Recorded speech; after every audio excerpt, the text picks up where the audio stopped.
지난주에 저희가 그 우상 숭배 중에 특별히 사도 바울이 우리 로마서 본론의 첫 번째 내용인 그 동성애 부분이 얼마나 심각한 죄인가, 특별히 창조주와 창조 질서를 깨뜨리는 그냥 일반적인 범죄가 아니라 가장 하나님의 창조주 되심과 창조 질서, 창조 목적을 깨뜨리는 그런 특별한 죄다 말씀을 드렸었죠.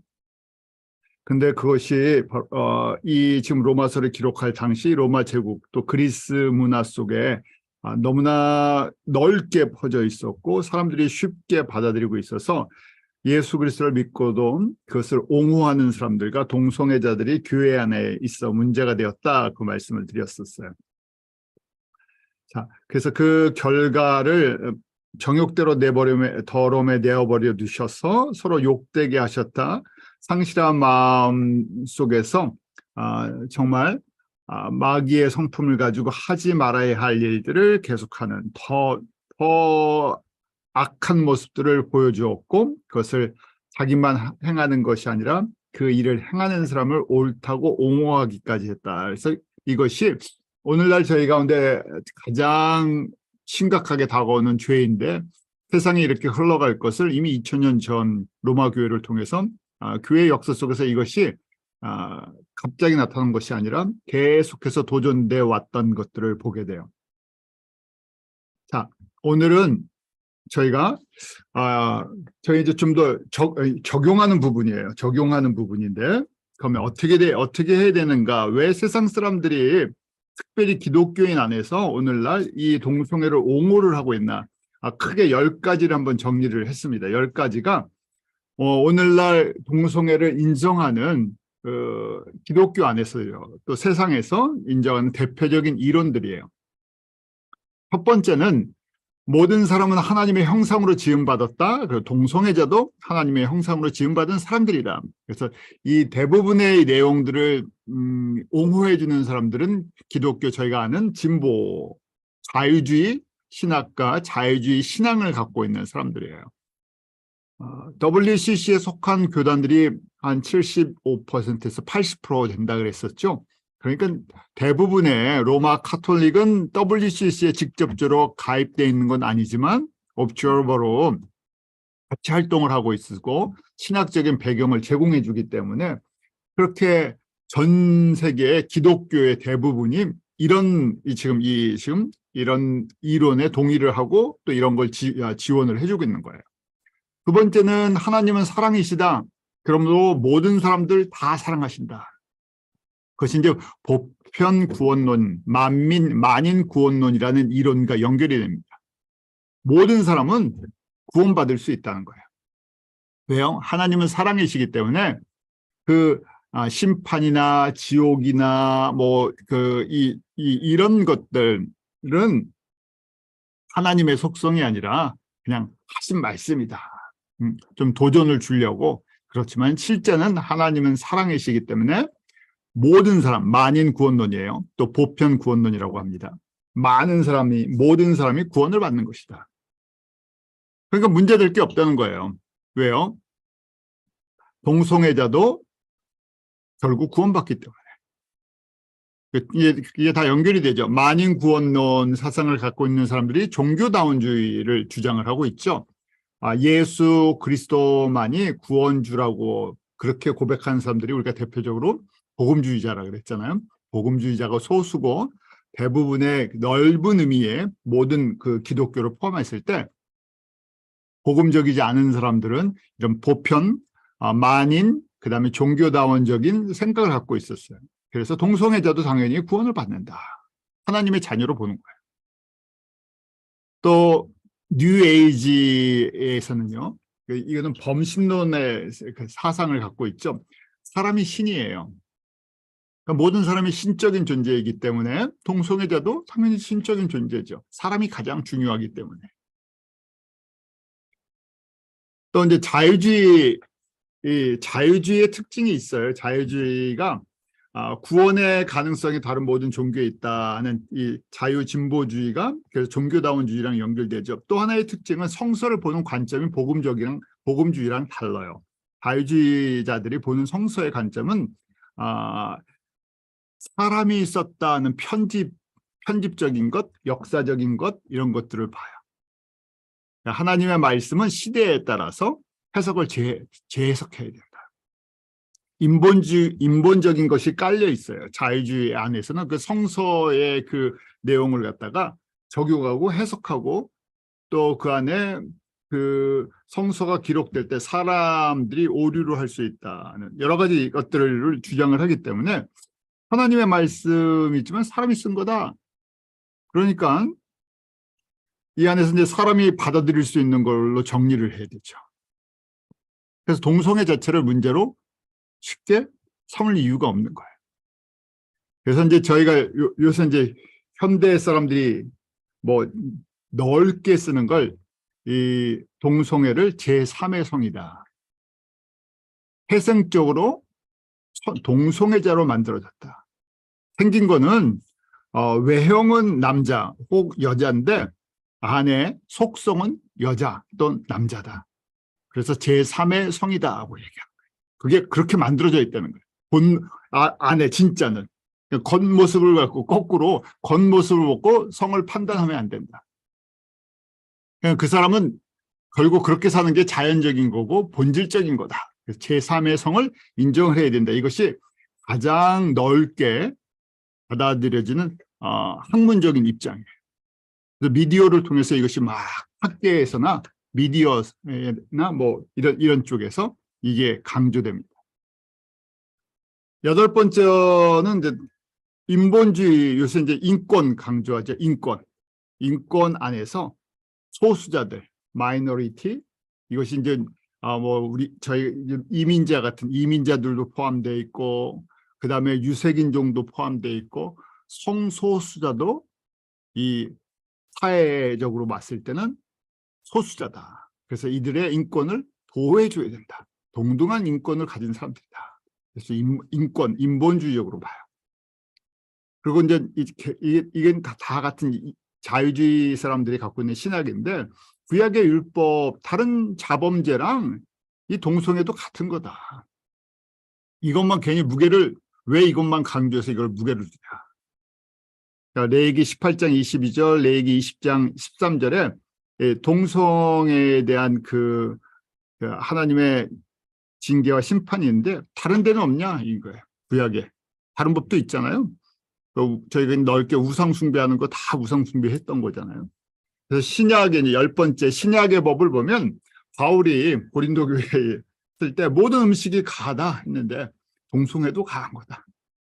우리에게 그런 자유를 주셨다. 우리에게 자유를 주셨다. 그래서 동성애만을 부각시키는 건 잘못됐다. 이야기를 해요. 지금 저희가 대표적으로 그 7번째 제3의 성이라는 것들을 많이 들어보게 돼요. 이건 사회, 미디어, 학계 이런 데서 가장 보편적으로 사용하는 주장이에요. 그 다음에 이제 우리 기독교 안에서는 우리 지금 이런 자유주의 신학 안에서는 이렇게 인권과 그 다음에 하나님의 사랑을 모든 사람이 구원을 받기 때문에 이 문제를 심각하게 다루지 않죠. 이걸 그 다음에 이제 성서적인 걸 갖다 우리 복음주의 입장에서는 하나님의 말씀이라고 보고 오류가 없다 그렇게 보죠. 그래서 하나님의 말씀을 어떻게 보느냐에 따라서 해석을 하는 방법, 적용하는 방법이 다릅니다. 크게 이제 두 가지가 이제 나눠지는 거예요. 동성애를 옹호하는 교단들을 그냥 몇 군데만 볼게요. 가장 대표적인 것, 우리가 일반적으로 WCC에 속한 교단들이다 이렇게 돼 있는데, 우리 이제 로마 카톨릭은 WCC에 직접 속해 있는 건 아니죠. 로마 카톨릭에서는 도덕적 윤리적인 moral disorder로 봐요.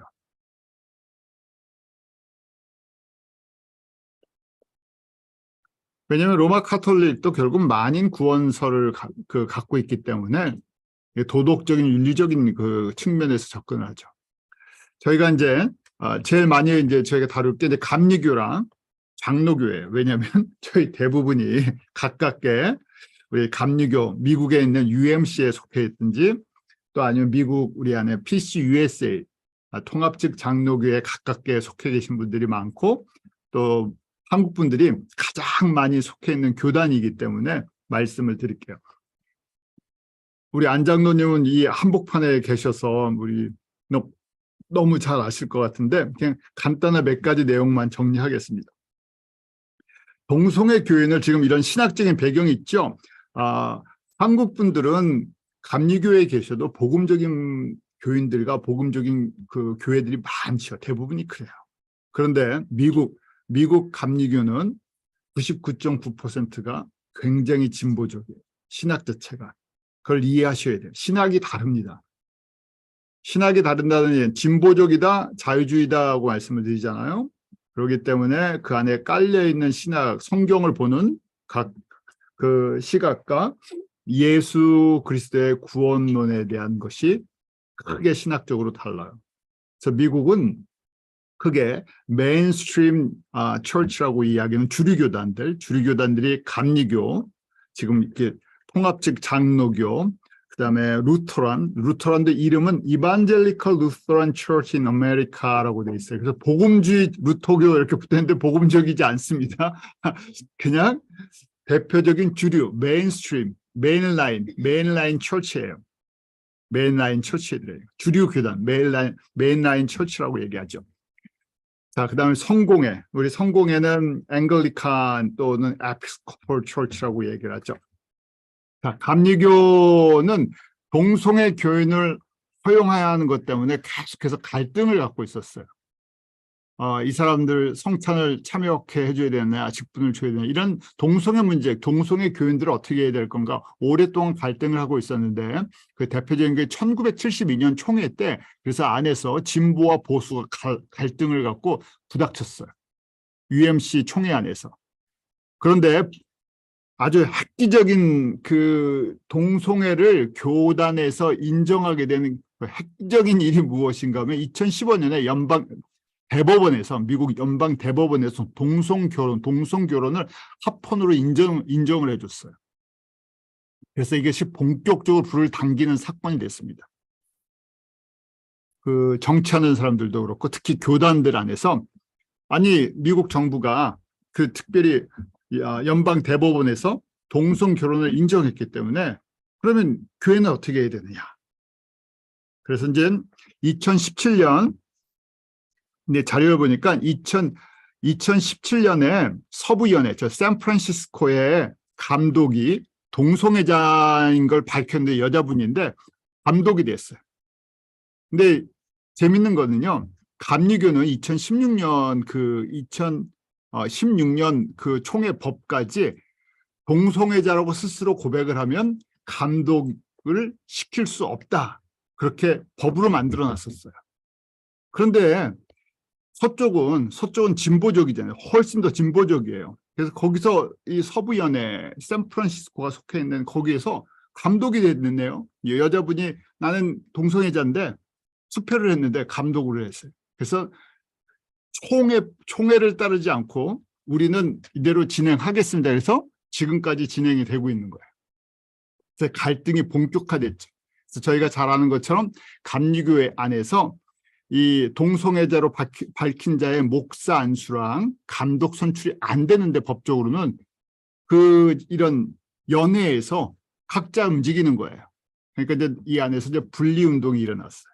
그래서 세계 감리교 중에서 보수주의 감리교들, 그래서 글로벌 메소디스트 처치 분립 운동이 2022년부터 공식적으로 출범을 했어요. 그래서 아마 지금 이제 뉴저지에서도 아마 이거에 이제 들어갈 것인가 뭐 아닌가 그런 교회들이 한국 교회들이 여기에 이제 참여를 하려고 하죠. 보수주의 감리교. 복음적인 거는 조금 다릅니다. 보수적인 그 아이덴티티를 갖고 있는 거예요.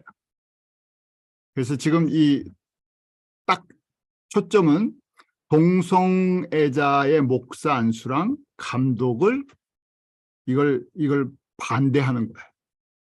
이 사람들이 소수인데, 근데 이 사람들이 이 같이 UMC랑 못 가겠다. 그래서 이 안에서 지금 분리들이 이 안에서 일어나고 있어요. 자, 그다음 이제 세 번째 복음주의 루터교. 미국 안에서 굉장히 많은 이반젤리컬 루터란 처치인데 그 중에 같은 루터란인데 미주리 노회가 있어요. 미주리 시나드라는 미주리 노회가 있는데 여기는 이 동성애를 반대하는 이 그룹이에요. 이 루터란 안에서. 그래서 요 안에 따로 움직입니다. 2021년에 트랜스젠더 목사가 주교로 선출이 됐어요. 시에라 파시필이라고, 이것도 마찬가지로 샌프란시스코 지역에 속한 사람이에요. 그래서 이 복음주의 루터교도 이 큰 흐름, 2015년 정부에서 대법원에서 동성결혼을 인정하면서 이쪽으로 다 같이 가고 있어요. 성공회는 이 대부분 동성애를 인정하고 수용을 합니다. 그런데 문제가 있는 게, 저희가 이제 아프리카 같은 데 갔었잖아요. 아프리카는 성공회도 그렇고, 그 다음에 그 기독교 나라들 안에서도 이 동성애를 굉장히 반대합니다. 그래서 제3세계 선교회, 아프리카 성공회 같은 제3세계 성공회는 특별히 아프리카 성공회 같은 데는 성공회 주류를 따라가지 않아요. 그래서 한 10년까지는 됐나요? 오래전에 빌 게이츠 같은 데서, 그 다음에 미국의 이런 단체에서 우간다에도 지원을 해주는데 조건이 동성애를 인정해라, 나라에서. 근데 무세베니가 절대 그럼 우리가 수용 못한다. 그래갖고 우리를 원조를 끊어도 우리는 동성애를 인정해 줄 수 없다. 그래갖고 원조를 받지 못했어요. 원조가 끊겼어요. 그렇게 아프리카 성공회도 그렇고 아프리카 기독교 나라들이 이 동성애에 대해서 굉장히 반대적인 의견을 갖고 있어요. 미국 장로교예요. 미국 장로교, 우리 이 뉴저지에 가장 컸던 필그림 교회가 PCUS에 속한 교단이었는데, 이 동성애 문제로 교단이 갈라지게 될 때 나오는데 그냥 나오는 게 아니라 재산을 넣고 와야 되니까 얼마인지 모르겠는데 1,000만 불이다, 1,200만 불이다 하는 건물을 교단에다 그냥 드리고 왔어요. 자, 그 문제가 어디서 시작되느냐? 2011년에 219차 PCUSA는 한국으로 얘기하면 통합 측이에요. 우리 광나루 신학교 이렇게 이야기하죠. 한국에 총신이 있고 장신이 있어요. 장로교회 대표적으로. 한국은요. 근데 미국은 PCUSA가 한 200만 돼요. 교인이. 제일 큰, 장로교단에서는 제일 큽니다. 거꾸로 합동측이라고 이야기는 총신, 한국에서는 굉장히 큰데요. 합동측이 미국에서는 한 30만, 25만 분이 안 되는 아주 작은 군소교단이에요. 그래서 PCA라고 부르는데 PCA는 복음적이에요. PCA를 대표하는 그 신학교가 웨스트민스터. 또 우리 요새 2세들이 많이 가는 비브리컬. 이것이 이제 PCA의 계열에 속한 교단들이고, PCUSA는 저희 뉴저지에 있으면 대표적인 신학교 프린스턴. 네, 프린스턴을 대표적으로 하는 곳이에요. PCUSA는 굉장히 민주적입니다. 무슨 얘기냐면요. 사회, 특별히 평신도나 사람들 인권이나 이런 거 굉장히 강조하는 교단이에요. 그래서 2011년에 219차 총회에서 동성애자 목사 안수를 통과시킵니다. 감리교보다 더 빠르죠. 신학은 저희가 생각하기에는 UMC 신학이 훨씬 진보적이에요. 그런데 실질적으로 이걸 적용할 때는 PCUSA가 훨씬 앞서갑니다. 법을 적용하는 것은. 동성애자 목사 안수가 통과됐어요. 감리교는 아직 통과가 안 됐어요.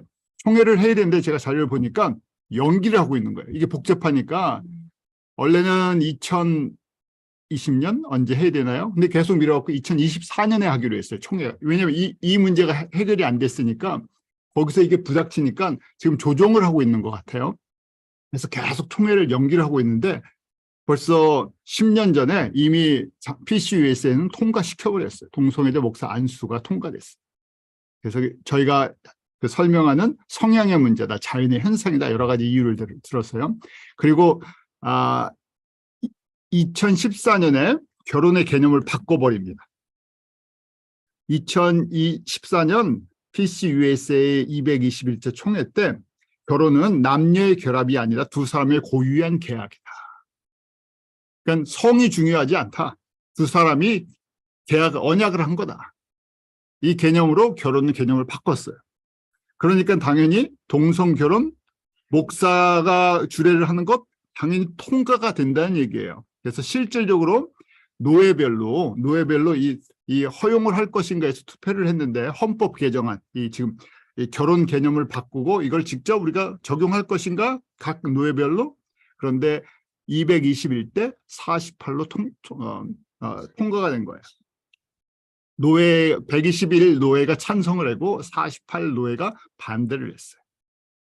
그래서 이 통과가 되니까 2015년에 동성결혼 인정 및 동성애자를 목회자가 집례할 수 있다 허용을 해버린 거예요. 그래서 자료를 보니까 허용한 이유 저희 10가지 한번 정리했었죠. 그 내용이 이 안에 딱 들어가 있어요.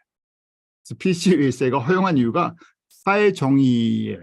모든 사람의 평등 권리를 우리가 막을 수가 없다. 두 번째, 동성결혼 허용을 예수님이 요구하신 것 안에 양심으로 우리는 믿는다. 예수님이 동성결혼을 허용하신다는 거예요. 그리고 우리가 양심으로 이걸 거부할 수가 없다는 거예요. 반대 얘기를 하죠. 반대 얘기. 왜냐하면 사람 중심으로 보니까 그래요. 하나님의 주권을 보는 것이 아니라 누구 입장에서요? 사람의 입장에서 보니까. 그 다음에 성적 선호도가 다른 존재로 창조되었다. 제3의 성. 하나님의 창조 질서, 창조 계획 속에 성적 선호도가 다르게 만드는 다른 존재다라는 거예요. 그래서 결혼을 갖다가 우리가 동성애자의 결혼을 우리가 차별을 하면 그건 평등한 거를 갖다가 막는 거다. 훨씬 논리적이죠. 사람의 기준으로 볼 땐 이 말이 맞는 것처럼 듭니다. 근데 이것이 뭡니까 요새? 그래서 이게 주류예요. 이게 주류의 아이디어예요. 기독교인 이 세상 사람들의 아이디어가 기독교 안에도 다 들어와 있는 거예요. 뭐 다른 교단도 있어요. 기독교 연합교회라고 United Church of Christ, 뭐 UCC 철치예요. 이 UCC 철치는 주변에 혹시 있으면 아니면 캐나다에도 있고 그런데 가장 진보적인 그룹 중에 하나예요. UCC라고 불러요. 자, 이렇게 교단들이 이렇게 가고 있어요. 왜냐하면 주변의 주류 교단들이 메일라인 철치들이 이렇게 가기 때문에 압력을 받아요. 그다음 신학이 이걸 서포트 해줘요. 복음을 버리면 신학이 사람 중심으로 가게 돼 있어요. 사람 중심으로 가면 사람이 보기에 논리적인 것, 사람이 이성적으로 받아들이는 것. 그래서 성경도 그런 관점으로 보는 거예요. 성경도 하나님의 기적, 하나님의 능력, 사람이 이걸 과학적으로 증명할 수 있냐? 증명이 안 되면 이거는 신하다고 얘기를 해요. 성경에서 빼버려요.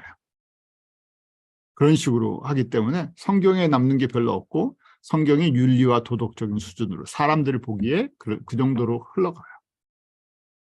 자, 저희가 그러면 이제 그렇게 1장의 마지막까지 1장 32절까지 동성애자, 특히 우상숭배 여러 가지 제가 있는데 동성애에 대해 집중적으로 그 권고를 줬어요. 로마 교회 안에 동성애자가 있었고 옹호자들이 있었어요. 그렇게 이제 거기에 대한 분명하게 그 죄의 문제를 짚고 넘어갔죠. 그래서 2장 1절부터 16절까지는 그럼 그 대가가 무엇인가 하는 거예요. 동성애를 했을 때 바울이 성서적으로 그 내용을 이제 제시해 주는 거예요. 동성애자들이 받는 보응이 무엇인가. 2장 1절이 이렇게 시작되죠. 그러므로 남을 판단하는 사람아, 물은 누구든지 내가 핑계치 못할 것은 남을 판단하는 것으로 내가 너를 정죄함이니 판단하는 내가 같은 일을 행함이다. 남을 판단하는 사람, 그러므로 therefore가 나와 있으니까 앞에 말을 받는 거예요. 그렇잖아요. therefore 그러니까 그럼 앞에 말이 뭐였나? 1장의 뒷부분 내용이에요. 1장 뒷부분 내용이 무엇인가? 1장 전체를 수식한다고 볼 수도 있죠. 그런데 지금 남을 판단하는 사람과 주어가 유인데 유가 누구냐? 판단하는 사람이 남을 판단하는 사람. 무슨 사람들인가? 옹호론자, 동성애자, 동성애를 옹호하는 사람들입니다. 동성애를 옹호하는 사람들이 동성애를 반대하는 사람들을 핍박을 하는 거예요. 그래서 남을 판단하는 사람아, 물론 누구든지 내가 핑계치 못할 것은 남을 판단하는 것으로 내가 너를 정죄함이니 판단은 내가 같은 일을 행함이다. 설명을 해주고 있어요. 지금 남을 판단하는 사람, 크게 보면 동성애를 옹호하는 로마 교회에 있는 사람들. 자, 여기에 대한 여러 가지 해석들이 있어요. 이게 그러므로가 그냥 일반적인 죄 부분을 다루는 거다 이렇게 볼 수도 있어요. 그냥 앞부분에 죄를, 동성애가 아니라 로마 교회에 있는 게 사람들, 뭐 유대인들의 죄, 뭐 이렇게 얘기하는 그 여러 가지 해석이 있어요. 근데 문맥이 맞지 않죠. 앞에 분명히 무슨 내용을 했기 때문에 they are for 그런 말을 써요.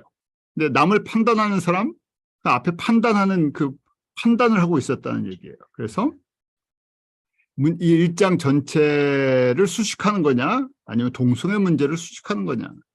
근데 문맥상으로 보면 동성애 문제, 우상 숭배 중 동성애 문제를 앞에 분명히 제시했기 때문에 이 문제, 로마 교회에 있는 이 문제를 지금 정리해 나간다고 보는 거죠. 그래서 1장 마지막 절이 저희가 이 같은 일을 행하는 자는 사형에 해당한다고 하나님의 정하심을 알고도 그랬죠. 이 같은 일이 바로 동성애자와 동성애를 행하는 사람들 그 얘기를 하고 있었던 거죠.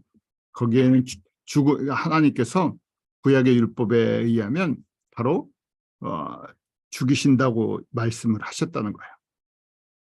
그런데 그 일을 동성애자뿐만 아니라 그 일을 행하는 자를 뭐 어떻다고요? 옹호해주고 지지해준다는 거예요.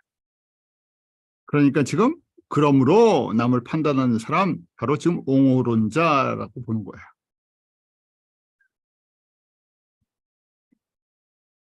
자, 그리고 2장 14절부터 15절에 보면 가로가 쳐져 있죠. 이거는 하나님의 그 말씀보다는 자기가 구현 설명, 바울의 개인의 의견이에요. 그래서 지금 2장 그러므로 남을 판단하는 옹호론자들 하나님의 심판, 하나님의 징계를 받는다는 거예요. 너희가 그거를 인정을 하고 너희가 그거를 서포트하고 너희도 그 일을 행하는데 거기에 대한 분명히 하나님의 심판인데 기준이 뭐냐는 거예요. 기준. 2장 14절에 율법 없는 이방인이 본성으로 율법의 일을 행할 때 이방 사람들이에요. 율법이 없어도 자기가 자기의 율법이 법적인 근거는 없다는 거예요. 그럼 뭘로 심판을 받느냐? 양심이 증거가 된다는 거예요. 그래서 지금 본성이 양심이다. 그건 뭐냐? 그 생각들이 그 마음속에 있는 생각들이다. 그게 어떻게 되느냐? 우리 양심에, 우리 마음에 있는 생각들, 그 이성들이 변호를 한다는 거예요. 송사를 한다는 거예요. 그게 문제가 있다는 거예요. 쉽게 말해서 동성애는 죄라는 걸 갖다가 우리 안에 있는 양심이 외친다는 거예요. 그래서 우리 본성이 그걸 알게 한다는 거예요. 자연의 법칙을 통해서도 알게 하고 하는 것처럼 안다는 거예요. 그래서 다른 얘기로 마음에 새긴 율법이다. 성서의 구약의 율법을 갖고 있지는 않지만 그 사람들 마음의 양심의 생각에 이게 잘못된 걸 분명히 알고 있다는 거예요. 그래서 바울이 그것을 지금 설명을 해줘요.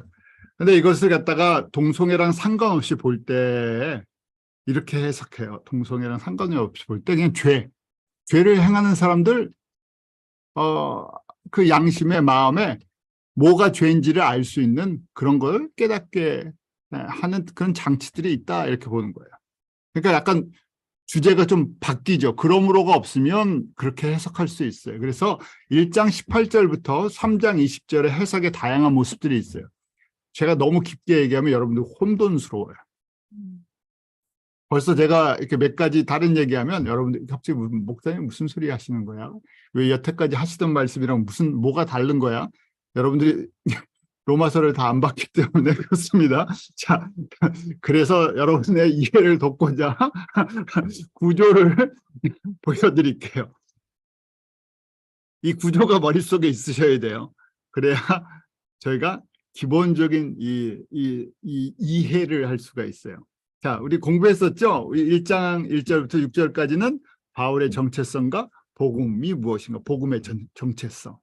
그리고 1장 7절부터 17절까지 바울의 인사와 로마 방문 계획을 설명해야 돼요. 그러니까 이 부분이 1장 7절부터 17절까지가 서론이에요. 그다음 본론의 일이 우상숭배와 동성애 문제를 1장 18절부터 1장 32절에 다뤄요. 그래서 그 결과가 어떻게 되나, 어떤 대가를 받느냐, 지금 2장 1절부터 16절까지. 그래서 크게 우상숭배와 동성애 문제에 대한 그 죄의 대가가 무엇인가가 첫 번째 주제예요. 로마 교회에 있었던 첫 번째 문제, 동성애 문제. 거기에 대한 대가가 무엇인가 설명해 준 게 1장 18절부터 2장 16절. 그리고 2장 17절부터 3장 20절 유대인 성도와 이방인 성도의 갈등. 교회 안에 두 파가 있었다 그랬었죠.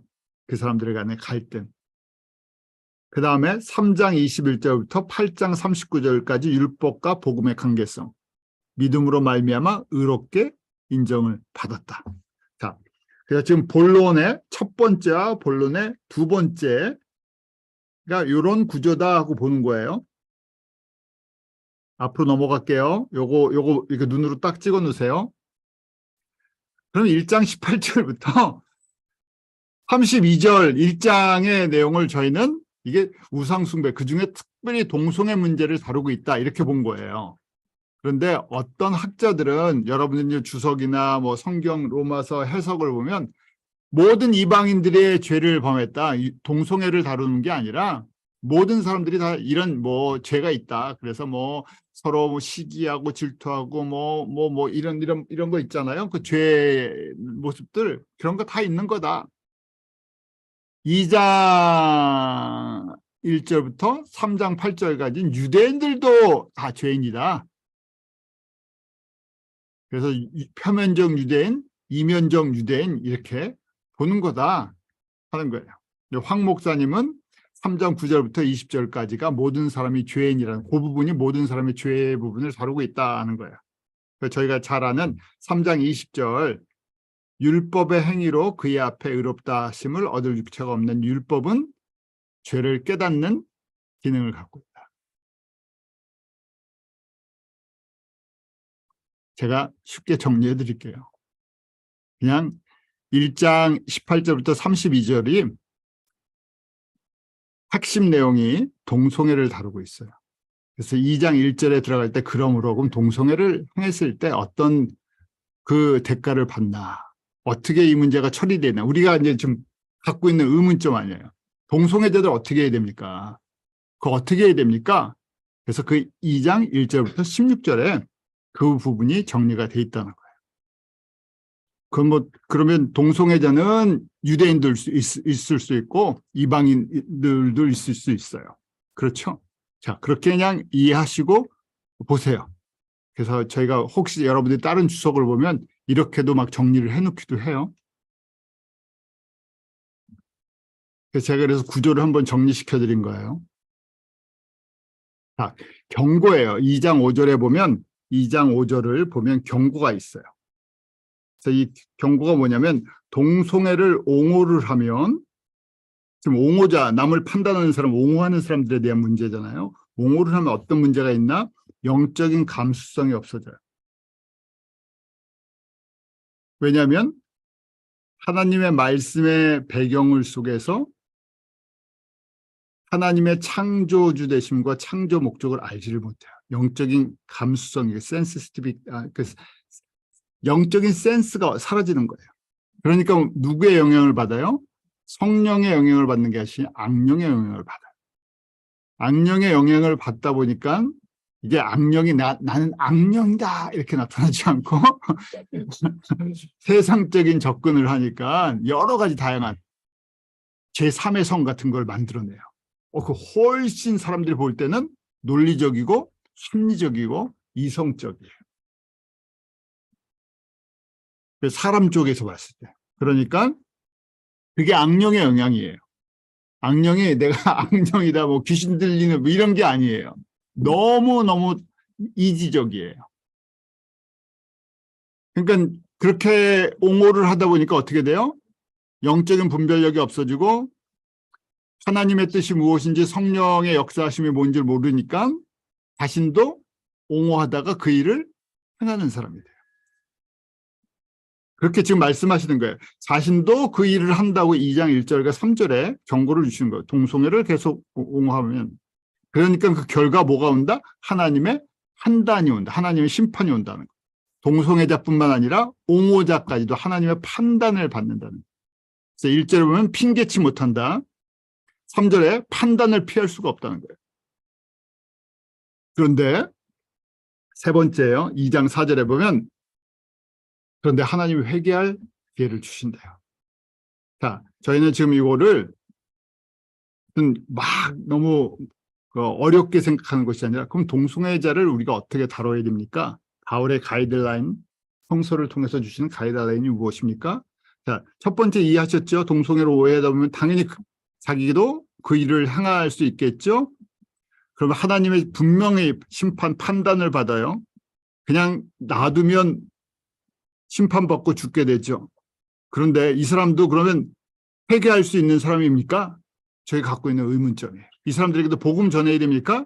2장 4절에 혹 내가 하나님의 인자하심이 너를 인도하여 회개케 하심을 알지 못하여 그의 인자하심과 용납하심과 길이 참으심의 풍성을 멸시하느냐? 무슨 이야기예요? 왜 빨리 이 사람들 심판 안 하십니까? 왜 이 사람들 놔두십니까? 그런데 뭐라고요? 하나님의 인자하심이 시간을 주고 있다. 예, 하나님이 회개할 기회를 주시고 계시다는 거예요. 왜 바로 심판 안 하고 계시는 게 시간을 주고 계시다는 거예요. 그게 하나님이 이걸 무시하시는 것도 아니고 겁만 주신 것도 아니고 그의 인자하심과 용납하심과 길이 참으심의 풍성하심을 회개를 안 하고 있으면 이게 죄가 없어서 이게 너무 무거운 건데 하나님이 당장 심판하실 수 있는데 하지 않으신다고 거꾸로 힘을 얻어갖고 이거 괜찮은 거야. 아무 일도 안 일어나잖아. 제3의 성이야. 우리에게 자유를 주셨어. 이런 거를 하고 있느냐 하고 그게 하나님의 은혜를 네가 멸시하는 거냐 하는 거예요. 다른 얘기로 시간을 주고 회개할 기회를 주신다는 거예요. 그런데 옹호자들이 하나님의 인자하심과 오래 참으심을 멸시를 하면 어떻게 돼요? 이 은혜를 주고 계시는데 진노를 쌓는다고 됐죠. 이 contempt, 멸시라고 하는 걸 contempt를 갖다가 NIV에 썼는데요. 몇 개 생각하는 거예요. 무시하는 거예요. 하나님의 인자하심, 오래 참으심, 용납하심. 2000년 동안 아무 일도 안 하고 계시잖아요. 지금 마지막 때가 있는데 더 퍼지고 있는데 그냥 놔두고 계시잖아요. 그런 사람들이 목사 한 수 받잖아요. 사역도 하잖아요. 주교도 되잖아요. 비숍도 되고요. 다 되는데요. 그 사람들의 영향력이 엄청 큰데요. 그러니까 사람들이 어떻게 생각해요? 이거를 갖다가 동성애랑 동성애 옹호하는 거를 가볍게 생각합니다. 그러니까 그 가볍게 생각할수록 뭐가 쌓여요? 진노가 쌓여요. 반대로 왜 그러면 이렇게 가만히 계십니까? 회개할 기회를 주고 계시다는 거예요. 그 안에서. 반대로 회개하지 않는 사람은 하나님의 진노를 쌓고 있다. 그래서 로마서 2장 5절에 다만 내 고집과 회개치 아니한 마음을 따라 진노의 날, 곧 하나님의 의로우신 판단이 나타나는 그날에 임할 진노를 내가 쌓고 있다. 우상숭배도 똑같죠? 우상숭배 안 하는 사람 없잖아요. 솔직하게요. 하나님보다 더 사랑하는 것 저희 안에 있어요. 그런데 우리에게 예수님을 알고 그 은혜 속에서 이거를 정리할 수 있는 시간들, 예수님 닮아가는 시간들을 주세요. 그러니까 뭐냐면 무거운 옷들을 벗는 시간들을 주세요. 반대로 고집, 죄에 대한 고집, 나의 인간적인 고집, 하나님 앞에서 교만함, 그래서 회개하지 않는 것 하면 어떻게 된다고요? 우상숭배도 마찬가지죠. 쌓이고 쌓이고 쌓이고 하는 것처럼. 동성애 문제도 우리의 이성과 사회적인 어떤 인권 이런 걸 가지고 자꾸만 쌓아나가면 어떻게 된다고요? 진노의 날에 하나님의 심판을 받을 수밖에 없다. 하나님의 심판을 받으면요. 저희가 음부에서 지옥으로 가겠죠. 결론은 이렇게 계속 심하게 하면 구원도 잊어버리고 구원의 기회도 없어지고 심판받을 수밖에 없다는 거예요. 이게 무거운 건데 이 무거운 거를 계속 짚고 있다는 거예요. 그래서 회개하는 자에게 2장 7절을 보면 참고 선을 행하여 영광과 존귀와 썩지 아니함을 구하는 자에게는 영생으로 하시고, 회개하면 용서해 주시고 구원과 생명을 주시죠. 또 10절 선을 행하는 각 사람에게 영광과 존귀와 평강이 있으리니 또한 첫째는 유대인에게 헬라인에게라. 당연한 것이죠. 우리가 예수 그리스도를 믿고 예수 그리스도의 복음을 증거하는 그 삶, 성결의 삶과 그 회개에 합당한 열매를 맺는 사람들, 구원으로 끝나는 것이 아니라 예수 그리스도의 영광과 존귀와 평강에 참여하죠. 그것이 외모를 따라 취하지 않으세요. 유대인이나 헬라인. 그래서 거꾸로 보면 로마 교회 안에 회개하는 자들, 회개해야 하는 자들, 우리가 이제 크게 보면 다 우상 숭배를 하는 죄. 그중에 집중적으로 1장 지금 17절부터 32절에 보면 그 동성애 문제. 그건 적용하기 나름이에요. 그렇지만 동성애가 지금 심각한 무게가 있었기 때문에 언급을 했었죠. 그래서 회개하고 돌이키면 당연히 영생과 평강을 주시고 그 안에서도 예수 그리스도를 닮아가면서 하나님의 창조 목적에 순종해 나갈 때 영광과 존귀의 평강을 얻을 수 있어요. 그래서 유대인 성도가 됐든 헬라인 성도가 됐든 유대인 성도 중에서 동성애자, 동성애를 옹호했던 사람이 됐든 이방인 중에서 동성애를 옹호했던 자가 됐든 회개하고 용서를 구하고 하나님의 이 생명의 은혜 가운데 들어가라 하고 지금 권하고 있는 거예요. 정리가 다 되셨죠? 그래서 회개의 기준은 무엇인가? 회개의 기준에 대한 이야기. 죄의 기준도 마찬가지고 죄라는 것은 율법이 있을 때 저희가 알 수 있어요. 그래서 유대인에게는 이 회개의 기준이 결국 회개의 기준 잣대가 율법이에요. 로마서 지금 2장 12절. 율법이 있는 사람은 율법이 기준이라는 얘기. 율법으로 심판을 받아요. 그 율법을 주신 이유가 무엇인가? 죄가 어떤 것이 죄인지를 가르쳐 주시기 위한 거예요. 그래서 구약의 율법보다 예수님이 우리 마태복음 5장, 6장, 7장에 가르쳐 주신 신약의 율법이 더 무거워요. 왜요? 구약은 그림자예요. 저희한테 복잡한 법 얘기해봐야 못 알아들으니까 어떻게 쉽게 모세를 통해서 몇 개를요? 대표적으로 10개만 가르쳐 주셨어요. 그중에서 우상을 섬기는 거, 나 외에 다른 신을 섬기는, 우상 섬기는 거와 뒷부분 하나님의 백성들, 성도와 성도 간에 지켜야 할 것들. 그래서 쉽게 가르쳐 주신 거예요. 그걸 갖다 이제 우리 모세 오경을 통해서 조금 더 복잡하게 설명을 해줬고, 그걸 연구하는 사람들이 거기다 살을 더 붙였는데, 예수님께서 뭐라고 말씀하세요? 그거는 아주 작은 거라는 거예요. 진짜 하늘의 법은 더 엄해요. 왜 그걸 가르쳐 주셨어요? 우리가 모든 사람이 죄인이라는 것을, 유대인이나 헬라인이나 다 죄 아래 살아가서 결국 심판받을 수밖에 없는 존재라는 거예요. 그래서 유대인은 기준이 무엇인가? 율법이에요. 그래서 율법대로 행해야 구원을 원래는 용서를 받죠. 2장 13절에 하나님 앞에서는 율법을 듣는 자가 의인이 아니요 오직 율법을 행하는 자의 의롭다 하심을 얻느니라. 율법을 행해야 용서를 받아요. 그런데 율법을 행할 수 있습니까? 결론적으로는 못해요. 그래서 지금 동성애도 가르쳐 주셨어요. 동성애가 구약에서 분명히 범죄한 것이고 그 율법에 의하면 동성애자는 어떻게 돼요? 죽임을 당해요. 심판받고요. 그래서 샘플로 소돔과 고모라 심판하는 거 보여주셨어요. 대표적으로.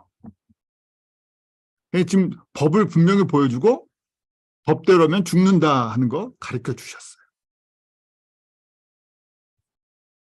헬라인, 이방인에게는요, 기준이 무엇인가? 회개의 기준, 율법이 없는 사람들은 본성이라는 거예요. 그래서 2장 14절 가로를 쳐주고 본성이 휘시스, 천성, 본성, 자연, 하나님이 주신 이 본래 우리 안에 있는 것 안에서 발견할 수 있다는 거예요. 그래서 동성애 같은 경우에는 하나님께서 자연계에서 동성애가 문제가 있음을 죄라는 것을 가르쳐 주셨어요. 그래서 모든 동물이나 식물이나 사람이나 남녀가 있고 자녀를 낳고 생육하고 번성하고 충만하게 하는 걸 가르쳐 주셨어요. 그래서 이것이 이제 우리 양심 속에 있는 생각이라는 거예요. 또 다른 얘기로 마음에 생긴 율법이다. 기준이 우리 양심에 있는 생각, 마음에 있는 율법이라는 거예요. 그게 우리가 죄를 범하면요, 고소한대요. 우리 안에 있는 양심이 찌른다는 얘기예요. 우리가 뭔가를 잘못하고 있다는 거예요. 이것이 이제 기준이었다는 거예요. 이것 때문에 참고로 우리 아는 세대주의 신학은요, 이렇게 해서 7가지 세대가 있다. 구원의 기준이 되는 게 바뀐다 하면서 7가지 세대를 이야기했어요. 미국에서는 이 dispensationalism이라고 얘기하는데 미국에서는 이걸 뭐 굳이 이단이라고 얘기를 하지 않습니다. 근데 한국에서는 굉장히 민감하게 반응을 해요. 여러분들 참고로 보시라는 거예요. 그래서 저희가 뭐 대표적인 것이 양심 세대, 두 번째 아담 타락부터 노아까지 양심을 따라 구원을 받는다고 되어 있어요. 그다음 노아부터 아브라함은 자유의지 세대라고 되어 있고, 그다음 아브라함부터 모세까지는 계약 세대, 하나님의 아브라함의 계약을 따라 순종하느냐 순종하지 않느냐. 그리고 우리가 잘 아는 모세에게 율법을 주셨잖아요. 모세부터 예수님까지는 율법 세대, 율법을 따라 구원이 결정된다. 그다음에 예수님 초림부터 재림까지는 은혜 세대다. 예수 그리스도를 믿느냐 믿지 않느냐. 그다음에 천년왕국은 왕국 세대, 예수님께서 직접 다스리시죠. 이렇게 해서 뭐 7가지 나눈 거예요. 지금 왜냐하면 우리가 양심이라는 이야기, 이 똑같은 양심이라는 단어를 이 세대주의에서 이 양심 세대의 양심을 그때 그걸 사용해서 말씀드린 거예요. 저희가 이거 동의하는 거 아닙니다. 세대주의가 이렇게 7가지로 구원이 다 기준이 다르다고 이야기를 하는 거예요. 저희는 그렇지 않죠. 오직 예수 그리스도를 통해서 구원을 받는 거예요. 그래서 그렇지만 이분들은 이걸 한번 나눠봤어요. 여러 가지 질문들이 있으니까. 자, 저희는 결론이에요. 결론으로 갈게요. 복잡한 얘기를 한 것 같지만 제가 큰 그림을 보니까 이렇게 무거운 죄임에도 불구하고 이 죄를 깨닫게 해주시는 게 복음의 능력이구나. 그러니까 동성애자, 저희가 정리가 되죠. 동성애를 우리 인정할 수가 없어요. 분명하게요. 그렇지만 동성애자도 회개할 그 죄가 얼마나 무거운지를 우리가 깨닫게 해줘야 되는 것이고, 복음을 전해줘야 되는 거고, 건져내야 되고, 그 사람들도 주님 앞에 돌아와야 할 사람들이에요. 그렇지만 큰 그림으로 이 동성애는 점점 강해질 거예요. 더 세질 거예요. 동성애에 대해서 이렇게 복음적으로 접근하는 사람들은 점점 소수가 되고 거꾸로 우리가 핍박을 받게 돼 있어요. 영국을 자료를 보면 킹 제임스 우리 성경 1611년에 만들어졌는데 이 제임스 1세도 동성애자였다고 주장하는 사람들이 있어요. 본인은 동성애에 대해서 굉장히 정죄를 했는데 본인도 동성애였다 하는 뭐 자료들이 좀 있어요. 뭐 저희가 근데 그 시대에 안 살았으니까 그 자료들을 갖고는 저희가 완전히 증명을 할 수 없지만 그런 이야기가 있어요. 1910년에 공식적으로 이제 뭐 동성애 바 이런 것들이 등장합니다. 자, 이제 최근에 와서 1971년에 영국 의회에서 동성 결혼을 금지하는 법을 만듭니다. 1971년에 이게 심해졌다는 얘기예요. 그래서 안 되겠다. 동성애를 금지시켜야 되겠다. 법조항을 만들었어요. 그때 이제 퍼레이드를 하고 뭐 더 난리가 났겠죠. 더 강하게 그 운동들이 일어났습니다.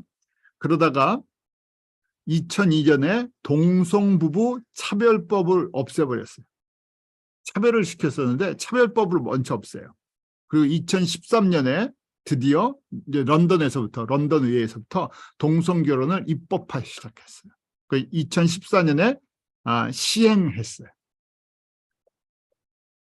영국에서부터 이제 시작해서 스코틀랜드 이렇게 퍼져갔죠. 왜냐하면 그레이프루트는 연 연방이기 때문에 영국은 여러분들이 알고 계시는 것처럼 잉글랜드, 스코틀랜드, 뭐 웨일즈 이렇게 합쳐져 있잖아요. 그래서 영국에서부터 이렇게 실행이 2013년에 동성 결혼을 합법화해서 입법화해서 14년부터 실행했다는 얘기예요.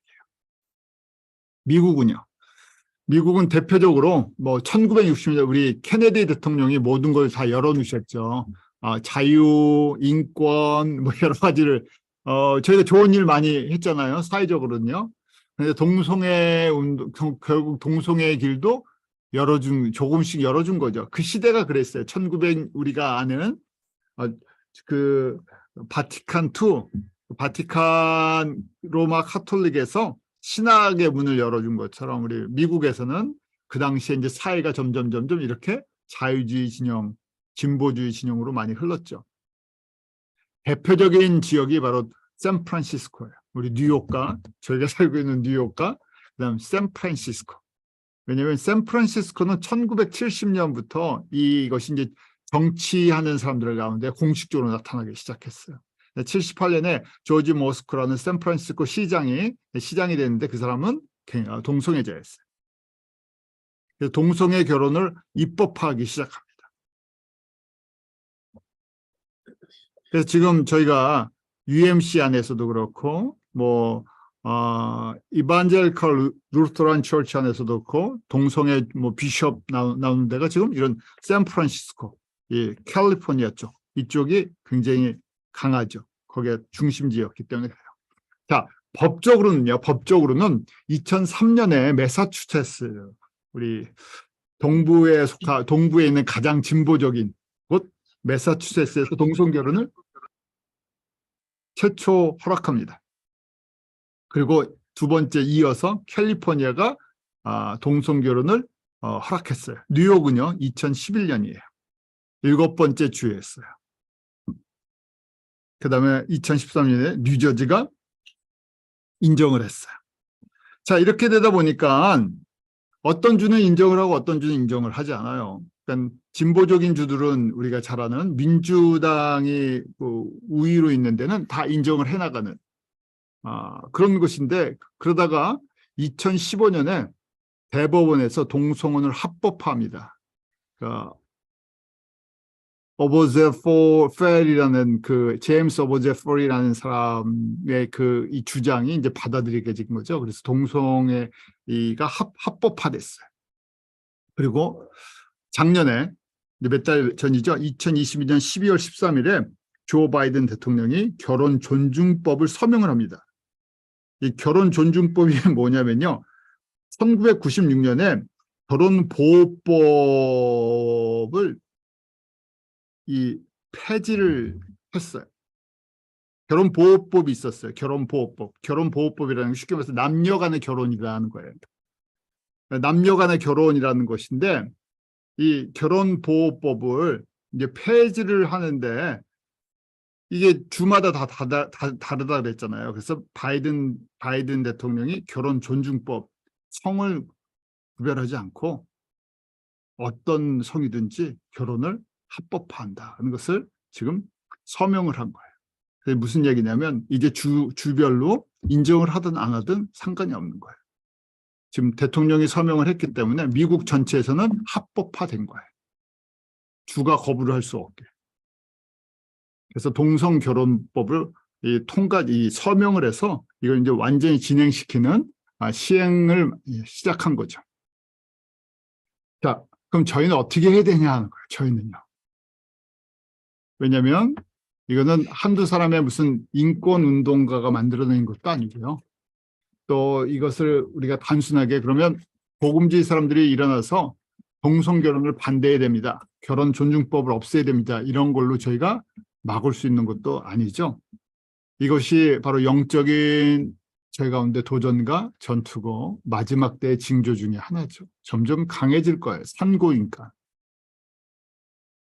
그래서 에베소서 6장 12절 13절 말씀처럼 우리가 하나님의 전신갑주를 입지 않으면 무슨 얘기입니까? 악한 날, 지금 저희가 살고 있는 약한 날 대적할 힘이 없어요. 영적인 분별력이 없어진다는 거예요. 어디다 기준을 둬야 될지 혼돈스럽다는 얘기예요. 그러니까 저희는 분명한 저희 아이덴티티가 있어야 되죠. 바울이 그래서 로마서 시작하면서 자신이 누구인지, 바울 자신이 예수 그리스도 안에서 누구인지 정체성을 분명하게 얘기를 해줘요. 저희도 똑같죠. 저희는 그리스도인들이에요. 그리스도인의 정체성이 무엇인가? 사도행전 1장 8절 속에 우리는 분명하게 예수 그리스도의 복음의 증인들이에요. 그래서 악한 날에 능히 대적하고 우리는 부닥칠 수밖에 없는 사람들이에요. 세상의 흐름과 우리는 부닥치는 사람들이에요.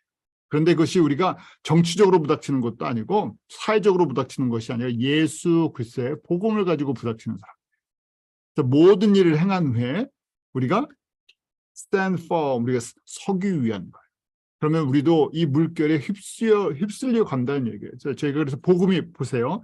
진보 자유주의 진영 속에서 복음이 없는 곳은 다 휩쓸렸어요. 세상의 물결 속에. 저희가 잘 아는 것처럼 어떤 제가 신문에 보니까, 기독교 신문에 보니까 챗 GPT에다 물어봤대요. 동성애에 대해서. 자기는 그거에 대한 자기가 어떤 한 가지를 얘기해 줄 수 없다 하면서, 그렇지만 인권, 사람들이 얘기해 인권과 뭐 평등에 대해서 서로 차별하지 않고 지내는 게 뭐 이런 식으로. 그러면서 이제 챗 GPT를 만든 CEO가 동성애자래. 뭐 우리 잘 아는 애플 그 CEO도 동성애자죠. 그러니까 그런 데이터들이 주류가 될 수 있는 기반을 만들 수밖에 없다는 거예요.